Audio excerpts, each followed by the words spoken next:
E muito se discute sobre o Natal. Né? É um momento em que, principalmente os cristãos, ficam fazendo suas reflexões acerca dessa data. E eu estou aqui com o pastor Wellington, o pastor Gustavo, para a gente conversar um pouquinho, né, pastores, sobre os mitos e verdades acerca do Natal. Confesso a vocês que, quando criança, eu só queria ganhar presente mesmo. Eu não fazia reflexões sobre o Natal, não. Né? E pensar, será que eu acreditava que o Papai Noel existia? Eu nem sei, só sei que eu sabia que eu ia ganhar presente no dia do 24 para o 25. Era o que me importava. Mas a gente cresce, a gente começa a ficar chato, né? A gente começa a ficar fazendo reflexão. Aí perde a simplicidade. Né? Oi? A gente perde a simplicidade, né? Mas, por outro lado, tem algumas reflexões que são interessantes. O primeiro mito, né? A primeira ou verdade aí, né? Nós vamos falar se é mito ou se é verdade acerca do Natal. Eu vou pedir a produção para colocar na tela. Tá ali, olha. Jesus nasceu no dia 25 de dezembro. Hoje, 25 de dezembro, Natal, né? Por que a gente comemora dia 25 de dezembro? Tem a data, eu lembro de um personagem da escolinha do professor Raimundo, mostra o registro do escritório. Queremos ver se foi mesmo. Quero ver, carimbado lá. Tem foto, foi postado no Instagram da época. Eu particularmente não estava lá, então. O Hélio já falou que não foi testemunho ocular do fato. Mas vem cá, foi 25, não foi? O que vocês pensam acerca? Nós temos controvérsias, principalmente porque não há um registro do dia 25 de dezembro, muito pelo contrário, né? Nós temos a data de 25 de dezembro, posteriormente colocada pelo próprio Império Romano, na época do imperador Constantino, que era a data em que se comemorava dentro do mitraísmo o culto ao sol, ou a data do sol invicto. Mitraísmo era uma religião? Era uma religião, né, muito forte na época. Então, simplesmente, ele colocou essa data, 25 de dezembro, como a data para o nascimento do Senhor Jesus Cristo. Mas nós não temos, historicamente, nenhuma data que você vai falar assim, olha, foi em março, foi em abril, foi em maio. Provavelmente, ou mais do que certo, que não foi em dezembro. Por quê? Nós temos algumas questões, né, pastor? Uma delas é pela região. Ali era uma região, a região de Israel é muito fria. E nessa época do ano, né, de dezembro, né, chega novembro, dezembro, é uma época que até neva. É interessante porque a maioria de nós brasileiros não conhecemos a Europa. Não, mas Jesus não nasceu na Europa. Não nasceu na Europa, mas nasceu colado na Europa. Porque, né, a Terra Santa, Jerusalém, fica ali, Belém, né, a Palestina fica ali do lado da Europa. Então, agora, em dezembro, já está extremamente frio, muito né? frio. Rigoroso. É verão aqui no hemisfério sul, mas lá é um inverno rigoroso. Então, José sai com Maria grávida, nessa época era tenso, hein? Tenso. E uma coisa terrível também, né, que a gente tem, não é só a questão disso, de ter saído ou não em dezembro. Era uma época que não era muito comum também dos pastores, já que estava frio, dos pastores terem os seus gados do lado de fora à noite. Entendeu? Já que é tão frio, isso, né? Exatamente. Tá lá as suas ovelhas, os pastores com as ovelhas à noite. Como assim? Se estava frio para se viajar, quanto mais para se manter gado do lado de fora. Né? Então, algumas controvérsias são essas. Né? Concordo? E é interessante que, tanto dentro da Igreja Católica como protestante, ninguém bate o ponto dizendo que é 25 de dezembro, não. A gente tem, né, esse fato do imperador ter colocado no dia 25, né, quando era a data lá do Sol Invictus, né, que eles começavam, né, talvez num momento muito rigoroso do inverno, né, tem lá o dia 21 a 23 de dezembro, talvez o tempo de noite mais rigorosa dentro do inverno. Isso. Então a ideia que eles tinham, né, como o pastor mesmo disse, era uma divindade chamada Mitra, que vinha de um berço persa, né, seria hoje na região do Irã, né, do Iraque, do Irã ali. Então eles tinham assimilado isso, desde o Império Grego, depois do Império Romano ele assimilou, então tinha isso. Eles trocavam presentes, eles tinham as suas celebrações também de alguma forma, e talvez aquela comportamento histórico que nós sabemos, quando a Igreja Católica foi comportando conceitos cristãos dentro de comportamentos, né, pagões dentro do Império Romano, aí se evidenciou dia 25 de dezembro como o Sol Invicto sendo Jesus e tal. A gente entende que é uma boa mensagem, mas a gente não pode trocar o que é a história bíblica, né, o que realmente existe nas Escrituras, para nos evidenciar de 25 de dezembro. Agora, talvez o mito, ou a parte mais polêmica é comemoramos então ou não? Se dia 25 de dezembro não é então a data que nenhuma igreja, seja ela católica ou protestante, ela bate o martelo. Entendemos que não, e pelo que o pastor falando, é muito mais provável que não seja nessa época do que seja. Mas e aí? Vamos comemorar no mundo cristão a data do nascimento de Jesus? Acho que aí é a pergunta que a gente pode trabalhar um pouco mais profundo, né? E entra duas coisas aí que são muito interessantes, porque todo extremo é perigoso. Os extremos são perigosos. Então você vai para um extremo de não, vamos comemorar dia 25 de dezembro, porque foi o dia tal. Você vai para o outro, não vamos comemorar e tal. É uma festa pagã, ok, é uma festa pagã, né? Era e tal. Mas vamos pensar. Um dos fatos mais importantes da história da humanidade foi Deus se fazendo carne. Ele vindo em forma de homem. Então, se a gente for desconsiderar isso como algo importante, não foi dia 25 de dezembro. Então tá, então me dá uma outra data, porque ele nasceu. Isso é fato. Vamos comemorar em algum momento. 700 anos antes dele vir, Isaías já profetizou que ele viria da forma que ele viria, de uma virgem. Então ele nasceu. Foi importante que os anjos vieram e declararam isso como boas novas. Se são boas novas, nós temos que declarar para toda a humanidade. Agora não é dia 25, ok. Algumas igrejas não comemoram dia 25, não gostam e tudo. Mas e qual outra data que eles lançam? Tem que comemorar. Ele veio. Não coloca nenhuma, então ele não veio. As duas grandes festas, que é o nascimento, né? O nosso Natal, e o Ano Novo, e a morte, e a Páscoa, eles são festas cristãs que nós precisamos de aproveitar esse momento para que as escrituras sejam proclamadas. Isso aí eu não tenho dúvida. E a Páscoa nós comemoramos, né, pastor? E é interessante, porque a Páscoa, muitas vezes, a igreja, até a igreja cristã evangélica, ela comemora muito a Páscoa muito no contexto judaico. Né? Ali, aquela questão do Cordeiro, e sempre temos as festas judaicas da libertação, né? Mas as festas judaicas não são para nós. Muitas vezes nós batemos na questão do nascimento de Jesus e celebramos as festas judaicas que não tem nada a ver com a igreja cristã evangélica. Né? Eu respeito, né? Temos lá as festas, tabernáculos e tudo. Muitas igrejas evangélicas celebram essas festas, mas depois brigam porque se comemora o aniversário de Jesus. E como Paulo fala aos Gálatas, eu não sei vocês dois, mas eu não sou descendente de judeu. Então eu não tenho que guardar nenhuma festa judaica, não é obrigação.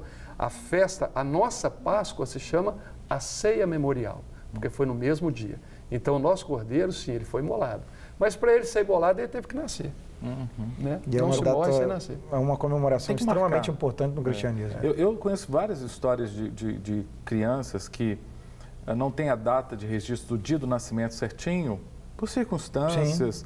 E aí, às vezes, a data do nascimento é a data do dia da adoção, por exemplo. O dia que foi adotado, né? Quer dizer, você estipula uma data. É um memorial. É um memorial, marco, né? Exato, um marco. Importante dizer, nasci. Eu estou vivo, né? E, no nosso caso, nós estamos Natal celebrando quem?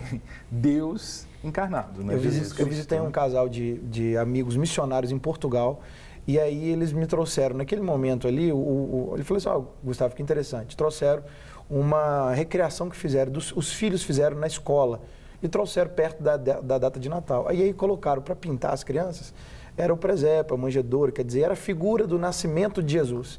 Aí ele me mostrou e falou assim, é um único momento aqui na Europa que está se tornando cada vez mais pós-cristã e, vamos dizer assim, negando as religiões, né, o cristianismo também. Ele falou assim, é um único momento em que a escola ela aponta para alguma figura cristã. Eu falei, como que é extremamente importante ser uma data comemorativa do mundo cristão e que a gente aproveite para proclamar as escrituras e que o verbo se fez carne e habitou entre nós. Eu vi recentemente, o Gustavo e pastor Hélio, um vídeo numa rede social na Suécia, um grupo de islâmicos num shopping escalando uma árvore de Natal. Nós vamos falar depois da árvore de Natal, mas só para essa questão dos marcos, né? E a estrela lá em cima, a estrela de Belém lá em cima, eles escalando, jogando fora as lâmpadas, os presentes, todos os símbolos natalinos, eles depredando a árvore, um grupo de islâmicos. E a discussão era essa, olha no que está se tornando a Europa, que já foi cristã.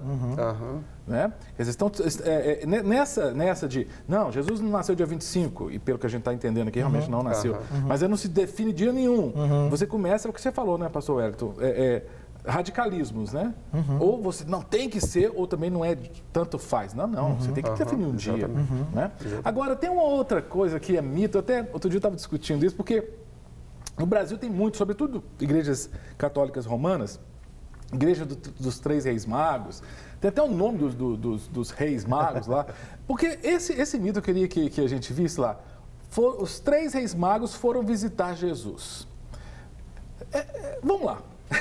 Isso é verdade ou isso é conversa? Isso é mito? Tinha estrela mesmo guiando os 3 Reis Magos? O que vocês podem falar sobre? Vamos, Gustavo? Vamos lá. Interessante que o texto de Lucas não fala magos, né? Fala de pastores que receberam a visita do anjo, né? Dizendo, olha, o menino vos nasceu, quer dizer, falando a descrição de realmente como viria o Messias. Enquanto ele está dando o relato, vê vários anjos, um coral de anjos maravilhoso, a gente imagina ali, né? Basbacados surpresos com o melhor presente que os céus poderia dar à terra, que era o nascimento de Jesus, né? O Filho de Deus sendo enviado para a terra, e esse coral começa a cantar, né? Paz à terra entre os homens, a quem ele quer bem, quer dizer, declarando as boas novas do Evangelho. Então, ali são pastores. No Evangelho de Mateus fala sobre magos. Né? Eu já vi estudiosos dizendo sobre isso, que os pastores ali seriam homens simples do campo que foram visitados pelo anjo, declarando o nascimento de Jesus. Já os magos seriam os astrônomos da época, né? Homens que estudavam e, de alguma forma, muito forte na sua cultura, na cultura judaica, eles entendiam sinais da vinda do Messias através da estrela. Eu até peço para mostrar a próxima imagem, porque também é outro mito ligado, ou verdade, que uma estrela guiou esses magos. Você está falando que eles poderiam ser astrônomos, então, cientistas da época. A Bíblia aponta para essa estrela que guiou o caminho até o Filho de Deus, né? Então, é interessante. Por exemplo, só para falar dos 3.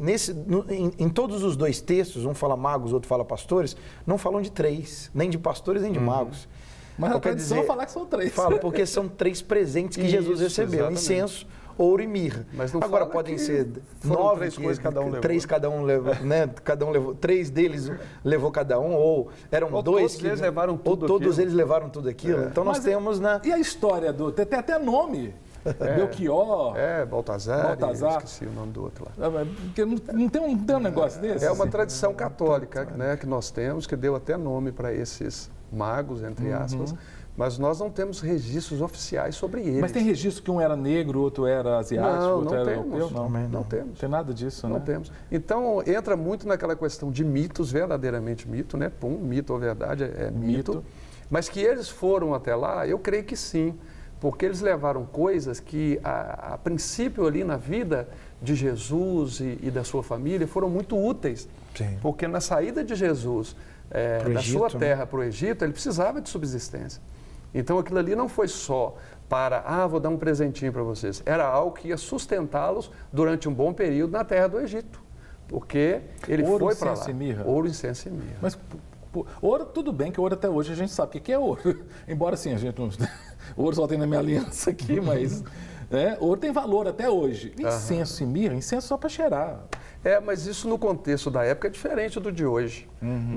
Até o ouro naquela época tinha um valor muito maior do que ele tem hoje. Hoje o ouro ele tem valor, mas não tanto quanto tinha na época, né? Cunhava-se moedas em ouro e tudo mais. Então, quando você vai pegar produtos, por exemplo, a mirra, que era um aroma, né? Era um perfume, então era muito caro.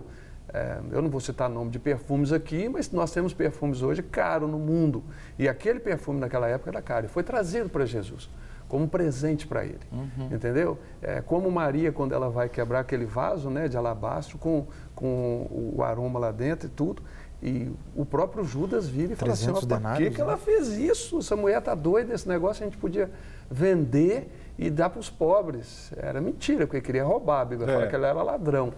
Mas é porque tinha um valor muito alto, porque era difícil você conseguir aquelas coisas. Né? Entendi. No caso, então, Gustavo, a palavra magos não quer dizer que eles mexiam com magia. Não. O que a gente entende dessa interpretação bíblica era que eram pessoas que conheciam a ciência dos astros. Isso. Né?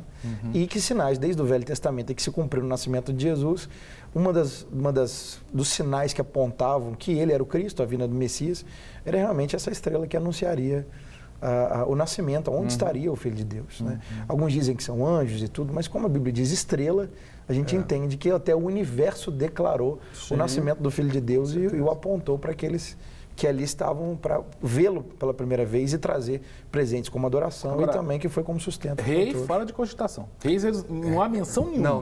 Não há menção na Bíblia sobre reis. representando governos, né? Trazendo parte dos continentes. Eu lembro que eu participei de um programa com o Padre Cândido, da Igreja de São Sebastião, e ele falava, gente, não eram 3, não eram reis, nem eram magos. E é verdade, né? É engraçado, a tradição que vai desenvolvendo, isso. né? Só que as pessoas, elas pegam tanto na tradição que elas fazem disso verdade sem saber de onde veio. É igual algumas mensagens hoje que nós temos no WhatsApp, o cara passa para o outro como se fosse verdade absoluta. É até um risco e um perigo. Sim. Porque muitas vezes a gente está passando mentira. E a tradição, principalmente católica, que isso vem mais do catolicismo, ela foi muito forte. Durante anos se falou isso. Então as pessoas vêm, assumem isso e trazem como se fosse verdade absoluta, sem buscar um respaldo na história, um respaldo na própria palavra de Deus, se é verdade ou não. Agora, tem uma outra questão que eu não sei se é verdade ou se é mito, é a questão do estábulo. Né? Vamos falar depois de presépio, mas vamos pensar primeiro nesse fato. Jesus nasceu em um estábulo. Está lá uma imagem, toda imagem que você vê do nascimento de Jesus, filme, tudo, é um estábulo, né? Um curral, alguma coisa assim. Eu andei lendo e alguns pesquisadores, alguns teólogos, alguns historiadores dizem o seguinte, primeiro, Maria, toda a narrativa diz que Maria estava em cima do jumentinho indo para Belém. Né? Não há nenhum relato de que ela estava em cima do jumento. Tem quando Jesus entrou em Jerusalém. Jumento, que Maria estava entrando em Belém, não há relatos.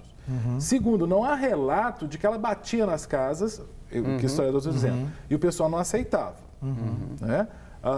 E terceiro, de que Jesus nasceu numa manjedoura. Manjedoura, até o italiano, comer é mangiare, né? Então, é um coxo para animais. É um coxo para animal. Mas o fato de ter nascido numa manjedoura não quer dizer que era um estábulo. O que vocês pensam sobre isso? Mito ou verdade? Que ele nasceu num estábulo? Na manjedoura a gente está pacífico. Eu vou falar mais superficial, deixar o pastor mais profundo aqui, talvez. A profecia que se diz lá em Miqueias, capítulo 5, dizendo que o Messias viria de Belém. Nós temos o relato que o anjo visita Maria, né? E depois também vai não deixar José embora, quer dizer, também fala com José, mas Maria, ela é uma cidadã de Nazaré.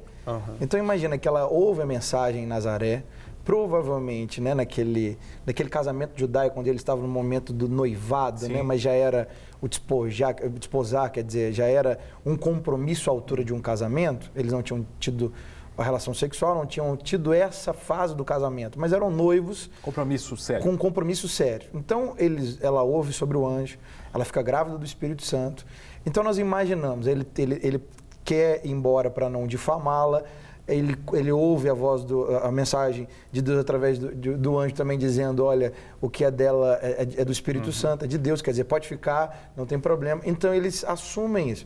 O que eu imagino? Naquele momento ali, eles têm a gestação em Nazaré. Primeiro mês, segundo mês, terceiro mês, quarto mês, quinto mês. Eu fico até imaginando que eles já tinham preparado o quartinho da criança, já tinham preparado alguns detalhes para que a criança nascesse em Nazaré. Mas desde o Velho Testamento, a Bíblia dizia que o Filho de Deus nasceria em Belém. Sim. O imperador, na época, solta um censo, que não era igual hoje em dia, que o pessoal do IBGE coloca o colete e vai nas casas, eles tinham que se retirar dos lugares onde moravam para ir para os lugares natais do homem, principalmente. Então, José de Belém, eles têm que ir para lá. Essa mulher está grávida, porque se teve numa viagem, se teve o parto numa viagem não tão preparada, porque foi um censo de imediato, a gente imagina ela de 8 meses, 9 meses. Essa é uma questão. Ela sai grávida. Não fala quantos meses ela estava na viagem. Não fala, mas estava bem próximo. Bem já, próximo. Né, ela sai grávida. Alguns relatos históricos dizem que era uma viagem de 113 quilômetros. Na época, 3 dias de viagem, ou andando ou de jumelo ou de carroça, seja o transporte que for na época. Eu gostei do jumelo. Do jumelo? Eu falei jumelo? Jumelo. Então, hoje eu juntei tudo, hein? Deixa assim, né, meu pai. Então seria o jumento ou o camelo. Fala rápido, mas, né? 3 dias? Eu já vi estudos bíblicos falando sobre 3 dias de viagem. É 3 dias de viagem ainda de uma mulher grávida. Então a demora é maior. Você tem que andar devagarzinho, né? O povo chega em Belém mais rápido do que os dois. Lotou a cidade. Lotou a cidade. Aí eu acho que a discussão maior é essa. Se as hospedarias da época que não puderam receber, porque a Bíblia diz que não puderam receber, não é porque eles não tinham recursos exatamente, não era isso. É porque estavam cheias. As hospedarias estavam cheias. Acho que a discussão um pouco ali se as hospedarias eram os hotéis ou se eram os familiares de José. Se eram hotéis, ok, o pessoal chegou primeiro, ocupou os hotéis. Se eram nos familiares, os outros familiares chegaram. Se eram os hotéis, há uma probabilidade de um lugar mais humilde que recebeu José e Maria, por isso Jesus nasceu num ambiente que seria um estábulo onde teria uma manjedoura. Ou não. Ou era casas que, como o pastor já disse anteriormente, o inverno rigoroso daquela região fazia com que os proprietários dos animais tinham as suas extensões das casas como um estábulo, mas não é um estábulo largado, não. Era um estábulo extensão dentro de casa, onde tinha uma manjedoura e ele foi adaptado para receber um casal que chegou com uma criança. Para receber todas as novidades do canal, inscreva-se e se curtir o vídeo, clique em gostei. Aproveite para acompanhar a Rede Super nas redes sociais.